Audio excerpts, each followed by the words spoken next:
Hi, I'm Dave Fornell, the editor of Diagnostic and Interventional Cardiology magazine, and I'm here in San Diego for the Society of Cardiovascular Computed Tomography, SCCT 2014. And I'm here with Matthew Budoff. He is the director of cardiac CT at Harbor UCLA Medical Center, and he's also the SCCT past president. And I wanted to find out from you what some of the trends are at this year's show in cardiovascular CT. Yeah, I think we're seeing a big emergence of our international partners. We're getting a lot of people from all over the world attending the meeting. It's becoming a much more blended cardiology and radiology meeting as well. So I think it's nice that we're moving from a purely U.S.-based cardiology society to now a blended society, both internationally and among different subspecialties.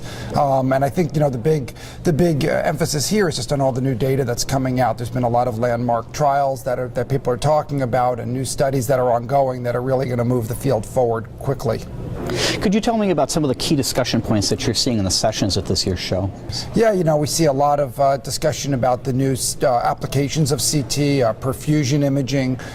We've talked a lot about calcium progression and how we can track plaque over time. Some of the quantitative programs that are now available to measure plaque and really quantify how much plaque people have in their arteries, and then we can again use that as a tool, kind of like intravascular ultrasound, but at a whole lot less invasive level. With perfusion imaging, I know that this is something that's been out on the market with the advanced visualization vendors for a couple of years now, but it seems in the sessions that I've been sitting in on, there's much more perfusion imaging that I'm seeing associated with the case studies. So where do you see things going with perfusion imaging? Yeah, no, I think we have now data with both adenosine and regadenosine. We have multi-center trials now that have been published, and more recently, Core 320, and Dr. Curry has some studies as well published that I think really are starting to validate this on a larger scale. So I think people are much more comfortable doing it and understand the protocols better. And I think that's been why it's a little more complicated than just a plain CT. So we need to, I think, do more education in that part of the field. And with plaque characterization, some of the imaging that I've seen and some of the software that's been coming out, it's a lot like virtual histology that you see on IVUS systems.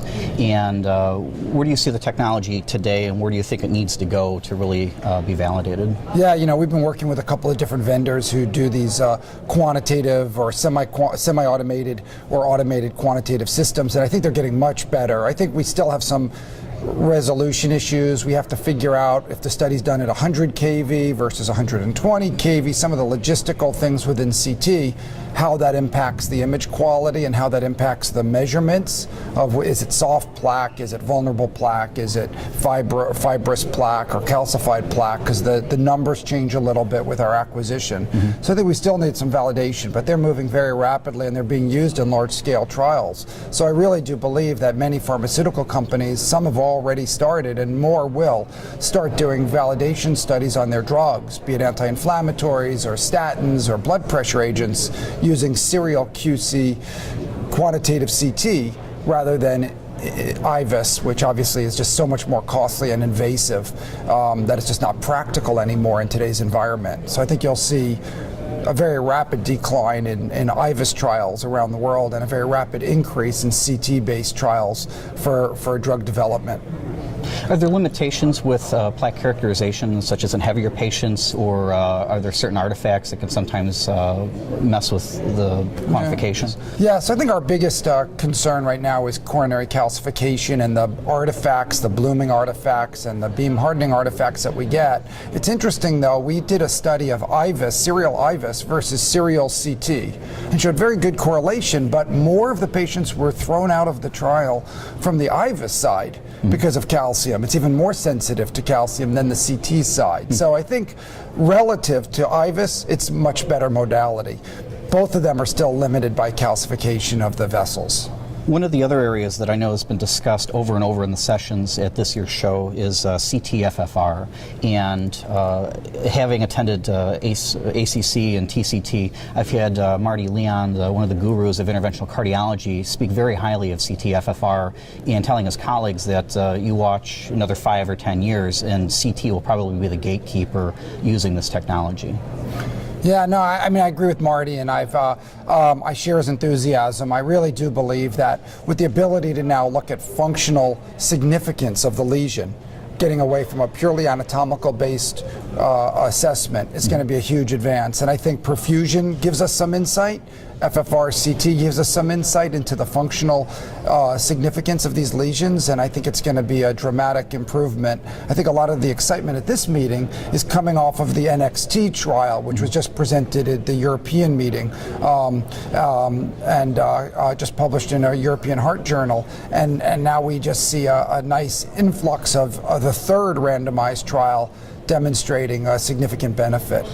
And if you're to take all of these technologies as a whole, I know you're a big proponent of CT being a first-line test for imaging in cardiology. Where do you think things should be going over the next few years, and how do you think cost-effectiveness and healthcare reform is going to play a role in that? Yeah, so I think cost-effectiveness will favor CT. I really believe that as you look at these models, especially in the emergency department, CT is faster, CT is less expensive, CT expedites discharges. In the RamaCat 2 trial, the mean time to discharge was 8 hours for CT, was 28 hours for standard of care, a dramatic difference. So you're talking about saving from the average person a whole day in the emergency room or hospital if you do a CT first instead of a standard of care assessment, be that a treadmill or a nuke or whatever else we do routinely. So I do think it's going to move rapidly in the emergency room environment. I think it'll have slower uptake in the outpatients where cardiologists are used to their nuclear test or their stress echo, and it'll take them a while to realize that a more diagnostically accurate test will be beneficial to them and their patient. And you were showing some figures in one of the sessions earlier about the National Registry from the ACC and the number of patients that are sent to a cath lab. I think it was 62% that didn't have any evidence of coronary artery disease once they got there and they were cathed. What do you attribute, and how do you think that could be solved using CT? Yeah, I mean, if you look at that NCDR data, it was published in the New England Journal of Medicine, basically by the presidents of the American College of Cardiology and American Heart Association in 2010, and it showed that of 376,000 caths done for rule-out coronary disease, 62% of them, or almost 250,000, were non-obstructive or normal. And that's just not appropriate. We don't want to have 2/3 of our studies in the cath lab show no disease. We can't intervene on them as interventionalists. We can't just pat the patient on the back, say good news, but then they get the bill and have the heart attack 2 months later or 2 weeks later when the hospital sends them a bill for the cardiac cath. So I think if we had a more diagnostically accurate test, and CT has been proven to be more diagnostically accurate than both echo and nuke, that I do think that we can rapidly move towards less false positives, less normal caths, and more interventions that result in better outcomes. And there might be a paradigm with CT-FFR and with perfusion imaging in combination? Absolutely. I think if we can find the functional significant lesions, then we'd really be able to target in on those patients who benefit the most from these outcomes. And then one of the biggest criticisms with CT over the past decade has really been the dose.